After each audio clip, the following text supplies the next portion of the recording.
Hey everyone, and welcome back to another video. So today we're going to be taking a look at the Garden of the Gods patch notes, as the Garden of the Gods is almost out. It's in maintenance right now, so I figured while that's going on, we can take a look at the patch notes. We'll go over some of the details, see some of the changes they may have made. Because I didn't cover them during the public test server because they weren't final, and I wanted to cover them now.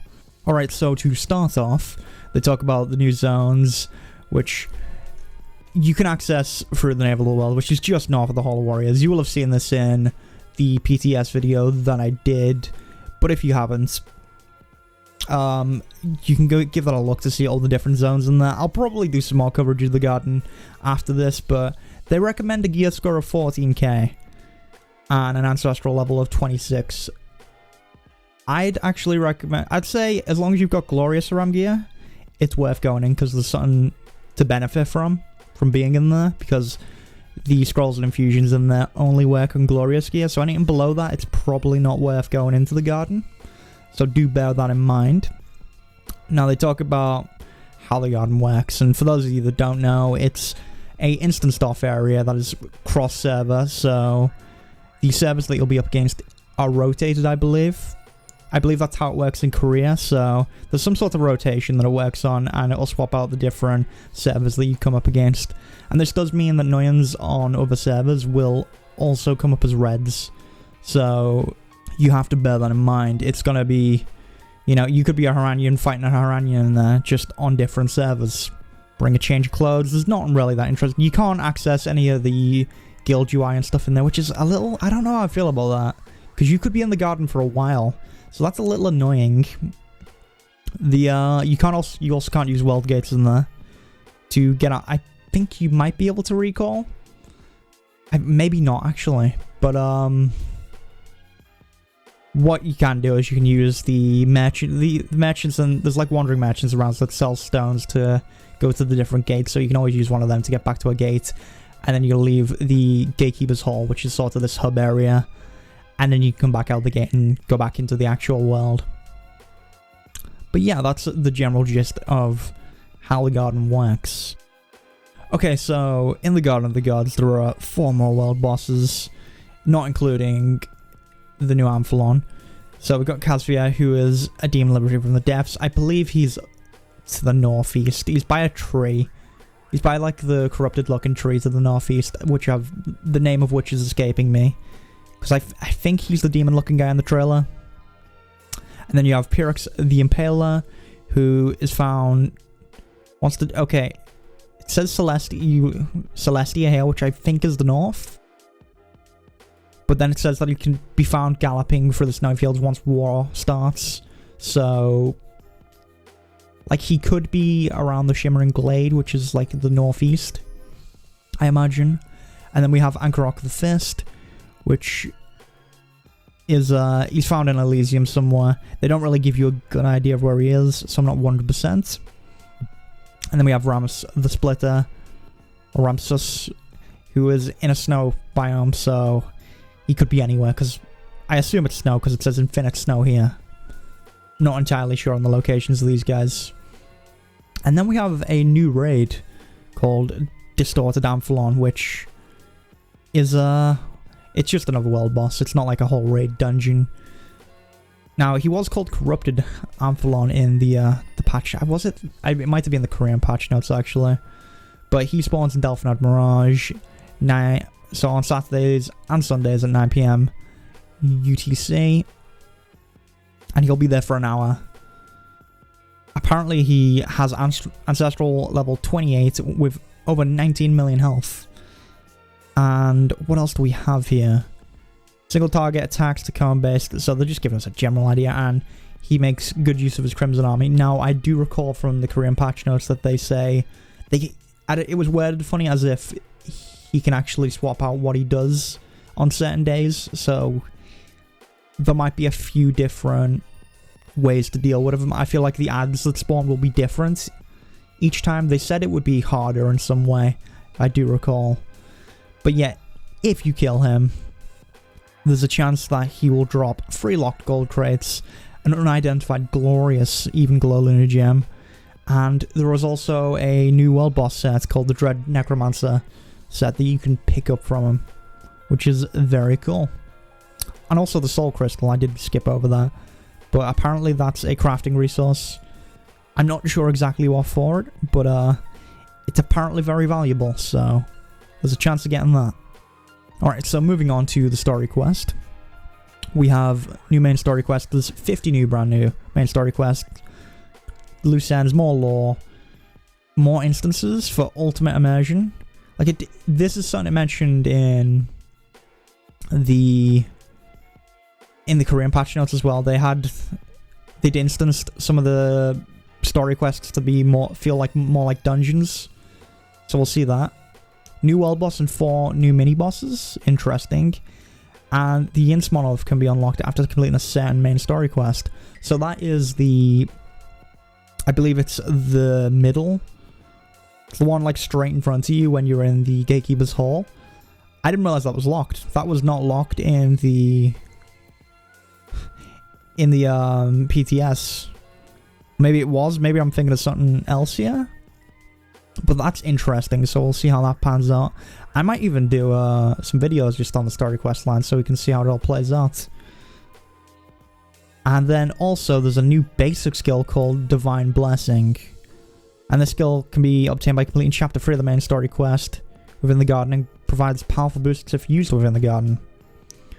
Using the skill on the caster activates Divine Power, and using it on a hostile target within 50 meters activates Divine Authority.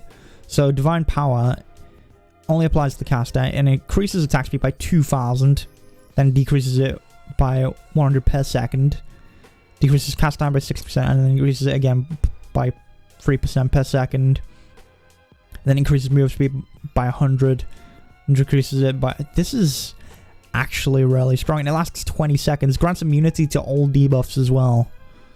So that seems really strong, and this will like help people a lot in the garden. This is not something I got to play around with. And then Divine Authority, which is used on enemies, decreases move speed of all enemies within 50 meters by 20%, which is pretty nice, and lasts 20 seconds. So that's pretty good, especially if you're an archer or a mage and you want to kite melee around. I'm sure that'll be fun. And then you can also use the skill outside of the garden, which... I don't know how I feel about that. And this grants immunity to all debuffs and lasts for 5 seconds. Which... is this gonna work in PvP? Like... Will this... Is it just debuffs, or will it prevent stuns and stuff as well? Will it give you immunity to all of that? Because if so, that's super strong. And only people that have done the garden story quest will be able to get it, which I don't know how I feel about that, especially be able to use it outside the garden. Inside the garden, I'm okay with it, but outside it feels like, I can see some people having issues with that at least. Anyway, next we have the daily quest, which is the Ferrier quest. Now, you saw this in the PTS, we went over this. It's all the same details, you just get the points. You can mostly AFK in there if you want to get just level 6, which we actually now have all the rewards. So we can actually see exactly what you'll get for doing this.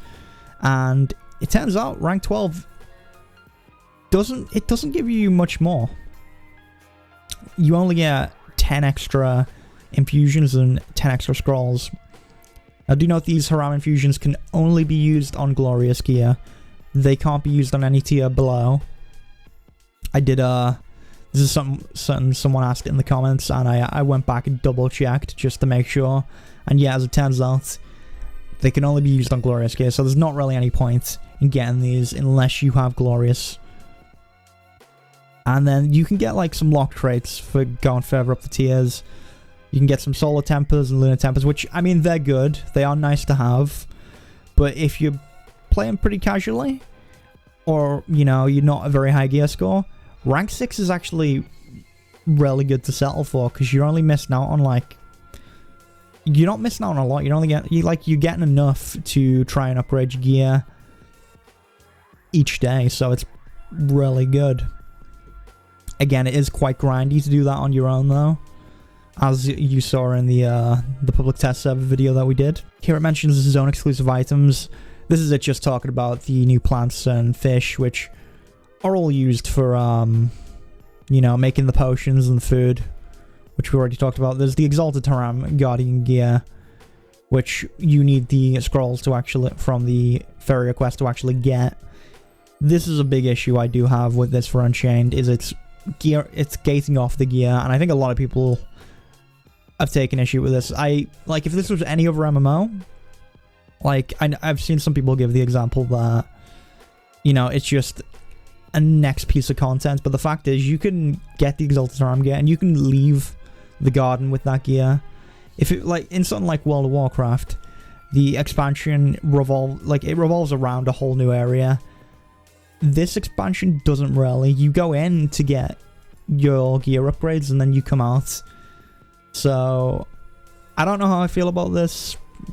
I think it definitely needs to be changed. You need to be able to craft up to it from the other scrolls, because otherwise, you need to craft up to the Glorious Haram Awakening scrolls. Otherwise, it's gonna, you know, I think a lot of people are gonna get upset about it. I'll say that much. And then there's the Hallowed Haram Awakening scrolls, which are 150 Glorious Haram with the Glorious Rune Scribe quills. I mean, you can figure out that it's just how the other scrolls usually work when you know, use quills on them.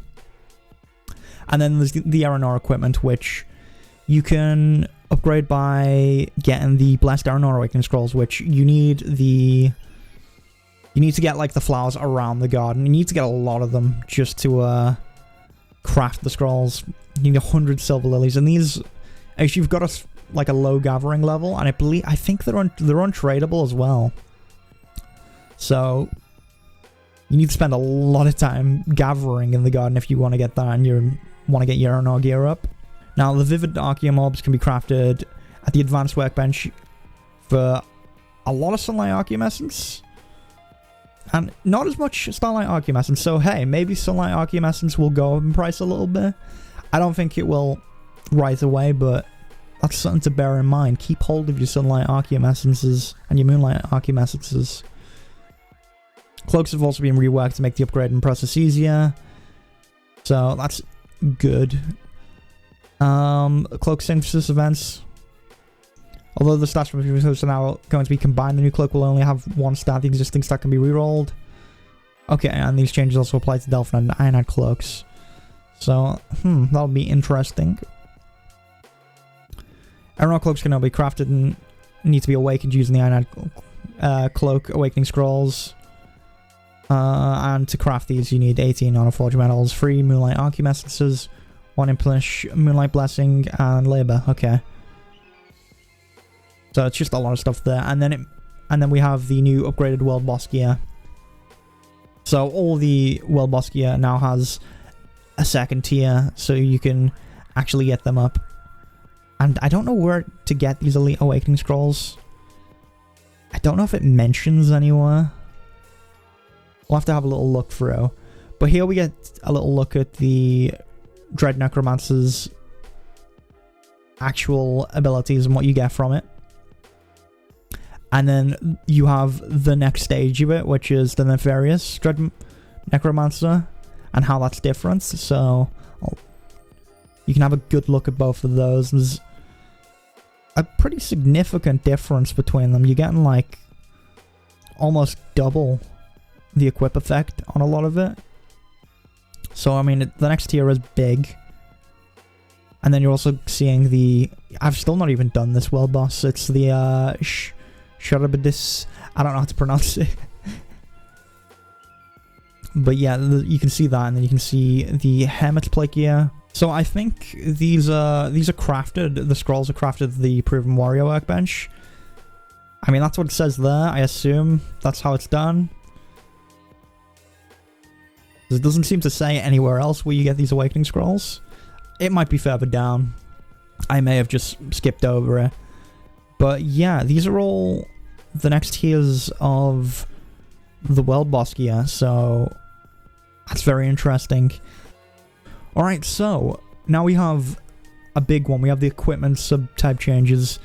So they've changed a lot of this around because blasting never used to exist, and spears definitely used to be under piercing, I'm almost certain. For those of you who don't know, each of the weapons in Archeage have a, well, subtype as they're calling it now. I don't think it used to be called subtype. I don't know, but depending on the subtype that you had, you do more or less damage to certain armor types. So as you can see here, we have the new table for this now. So slashing will do a lot of damage to people in leather armor, not so much to people in cloth, and you know, it does like an additional bit to cloth, but it doesn't really do anything to people in plate. I don't believe, I think it used to be the other way around, with cloth being the high one and leather being the low one. Could be wrong there. And then crushing damage is medium on leather, medium on plate, and doesn't really do any extra damage to people in cloth. And then bludgeoning does medium to high on cloth and medium to low on leather. And piercing does high on cloth and low on plate. I thought it was the other way around. I could be wrong. Blasting never used to be here. I actually think crushing used to do more, and they've changed that because of the new blasting one that they've put in. So blasting is scepter and staff, which means, I mean mages are going to do more damage to people in plates, which, I mean, they always did, but, you know, they'll do even more now, I guess. I don't know. I don't know how much it's been adjusted. Alright, and this is all for the new enchant system that's been put in the game, which I think is only for the latest hero get. I could be wrong, I'm not entirely sure. But how this works is you can upgrade your weapon or your armor subtype, so you'll take less damage from certain subtypes or deal more damage to certain subtypes depending on whether, you know, you're upgrading your armor or your weapon. And you do this by removing XP that you put into the weapon or the armor to heighten the level of the armor, is what it says here. So the more XP you throw in, the more resistances or better damage you'll do.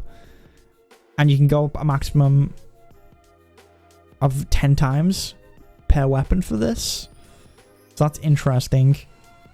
Shields, instruments, accessories, costumes, undergarments, cloaks can't be enhanced, which is fair enough because none of them, you know, really affected too much. Alright, and as for world boss changes, they've all been given a soul crystal. I don't know what this replaces or what this is going to be used for. Do you know? I know. This might actually be used for the awakening scrolls they brought in. That would make sense. So you can actually upgrade to the next tier of world boss gear. So that might be what the soul crystals are for. So the Leviathan has this now, the Black Dragon, Shadabdis, however that's pronounced, and the Distorted Amphelon, the new Amphelon that's in, has it as well. Alright, now for skill changes. So there's 15 new ancestral skills. Witchcraft gets a couple more, Defense gets a few more, Shadowplay gets Stalker's Mark, Cultism gets Crippling Mire, Hellspear, Oromancy gets Vicious Implosion, Songcraft gets a couple more as well. So I don't know exactly what these, it doesn't give you any details on these, which is unfortunate. But they're all in there. I'm a little disappointed because I'm getting Stalker's Mark, which I don't really use. I guess I might start using it since we get more skill points in this patch as well, which we'll get to in a moment. But skills have been adjusted this patch because you now have 20 skill points to spend. And pin down can actually be selected without any skill point requirements. But drop back now requires 4 skill points to be used in Shadowplay to unlock the skill. And then you need 1 extra skill point to take it. L. Big L. I don't know why there's an L there, but yeah, big L to everyone, because everyone wants drop back, let's be honest. Who doesn't want drop back? Okay, and then Occultism is getting a buff. So all variations now decrease received healing by 90% instead of 60. Neviary gets a buff as well, so decreases received healing by 90 instead of 60. Triple Slash, Quake's Triple Slash is getting a nerf. They're removing the combo that triggers shaken after a snare, which sucks, but you know, hey, that's the way it goes. Everyone was using the Quake Triple Slash. I feel like everyone was anyway. I don't know if that's going to change with this, though, to be honest. We'll see. Songcraft gets Lifestyle and Strain being increased, so that's a buff as well. But it can't be used on the caster. I don't know if that was always a thing. I don't play a Songcraft class. Archery, because of our stun duration, has been changed to 2.5 seconds. I don't know what it was originally. Again, I don't play Ebon Song. But there you go. So, yeah, and here it mentions we went from 18 to 20 skill points. So you can get a couple new abilities, but, you know, some stuff's being moved around, so... You know, maybe in Shadow Play you might have a little more difficulty, but maybe you'll get some more stuff and hopefully it'll switch up the meta a little bit. Now then, we get to a big part of the patch as well, the new territory. So, you can now upgrade all the territory, like the territory farm, workshop, and outpost to advanced ones, which... The advanced farm gives you access to the new garden stuff that you get. You collect these like tokens whenever you gather something in the garden, and I believe that's used for a new daily quest over there. Let's see if I can actually find it. I should actually scroll down a little bit. I'm probably getting ahead of myself here. But there is a new... Oh wait, there's an Oasis Manager, which I believe you have to upgrade to. And an Oasis Protection Elixir is acquired by heroes. I guess they just pour that in. So yeah, when interacting with the Oasis Manager with an Oasis Protection Elixir, they activate an Oasis Protection Barrier for 6 hours. So that prevents enemies from entering the area. But players can still take damage from AoE and impaling attacks. It then goes on cooldown for 24 hours. I thought this would be a little nicer. So, I mean, it's not great. You can still take AoE damage. I don't know how easy it would be to deal AoE damage. I guess you all just want to clump in the very middle of the Oasis pool. And it goes on cooldown for 24 hours, so... I mean, it's kind of useful, I guess. You know? You can do it while you're sleeping. I guess that's what the heroes will do. I wonder if that's for each hero. It's on cooldown for 6 hours. I'm not sure. Anyway. The improved territory buildings are the territory farm, which is used for the botanical research, which is what you get where you've got to collect 10 botanical specimens, which it's just gathering 10 plants, I believe, in the garden. And I'll give you an unidentified garden seed and 10 territory contribution. What the garden seed does, I've no idea. Maybe you can just plant that at home. You know, collect some garden stuff on your own farm. I don't know what else it's there for. Alright, and we have the new territory workshop, which is upgraded to craft the Radiant Aeronor Awakening Scrolls, as well as the Vivid Arceum Orbs. It also has a new quest that a hero can accept within an hour, and they can always do it at a later time if they don't accept it then. And it activates a zone quest where players have to bring packs from other areas, and these are just the logs and the mineral water, as far as I'm aware. I don't know, and you just get some contribution and, you know, territory coins. It just looks like the normal, like, farm quest, but, you do it for the workshop now, I guess, which is weird, but there you go. But yeah, and then the territory outpost can be upgraded to a advanced territory outpost by remodeling the building, and this offers the Oasis Protection Elixir for free Onyx Arceum Essence. Daily quest taken from the outpost changes, although it grants the same rewards it now. Okay, and now it only requires 50 instead of the 100 mobs. So this is what we all wanted, because let's be honest, we gotta trim those daily reset rates down, which luckily they've done this patch, which I don't think we've got to yet. We're about to get to it. Alright, and then we have the disguised trade packs, which... And then once the botanist lets you in on the secret side business, you meet their associate on either Noya or Haranya, and be able to accept a new daily quest from the said associate. Requires you to deliver garden flowers and territory coins to the botanist. The botanist will provide you with a perfectly wrapped up bundle of garden flowers, combining the bundle of garden flowers with either Aurora Mineral Water Pack or a Smoldering Log bundle at the faction base. Will grant you a disguised Mineral Water Pack or disguised Smoldering Log bundle, respectively. And then you have to take it all the way to Friedrich Island, and you'll get Onyx Arceum Essence in exchange. And if you complete it enough times, you get a new title as well. that one's going to be a tough one to do, but hopefully it'll encourage some more PvP and some more selling. So that's kind of cool. They worded it really weird in the patch notes, but there you go. And then we have the new trade route that's between Mokola and Rookborn Basin, which has been added. I showed an image of that in... That was the Korean patch notes video. So yeah, that's in there now. It's where they said dwarfs have moved in, and I think it's got like a bit of dwarf infrastructure around the area. Something like that, at least. And of course, we have the weekly quests now. So all the West Round quests are now weekly, which is very nice. It doesn't actually say that here, though, does it? Which is weird. It doesn't say that East Haram is daily, but from what I understand, East Haram is still daily. Everywhere else is weekly, though. I'm trying to see if it says this anywhere else. Nope. But yeah, so we have weeklies now, which reset on Sunday. So there you go. It just means you have to kill a lot more mobs for the other quests, but that's perfectly fine. The less I need to do every day, the better, because it is... The grind, it gets to you when you're doing it every day.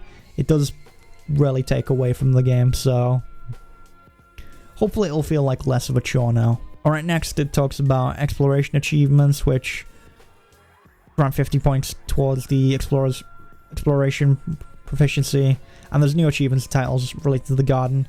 You can find a lot of this around, so I was in the Drifting Enclaves, which is a bunch of just like floating isles so in the north of the map, and I think I found there was a spell book on there belonging to one of the gods, and there's an achievement for landing on every one of those floating islands. So there's a lot to explore. I think for people who just want to explore and look around, the garden's really cool because everything looks really nice. So there you go, explorers. There's something for you to do. And then there's new pet accessory infusions. There you go. Acquired from monsters in the Garden of the Gods. And then there's some ranking system improvements. So every hour, everything will change now. So there you go. That is the patch notes. It took me way longer to read those than it should have. But there you go. So yeah. No mention of the god powers, and yeah, the dungeon. The Golden Sanctuary is definitely not in here. Yeah, that'll probably be in the next patch. Or an upcoming patch, so we can definitely expect that. But yeah, it's about what we expected. I'm just looking forward to getting into it, so whenever the maintenance is down, I'll probably hop in. But I also have I've also got to watch the Sony conference. I'm doing that on stream tonight, which I might upload here, because we're just going to be very snarky about it. But yeah. Thanks for watching this video, guys. Hopefully, you know, I imagine by this point, by the time this video's up, you're all in the garden enjoying yourself. But yeah, thanks for watching, guys. Like, subscribe, all that good stuff. And I'll see you all in the next video.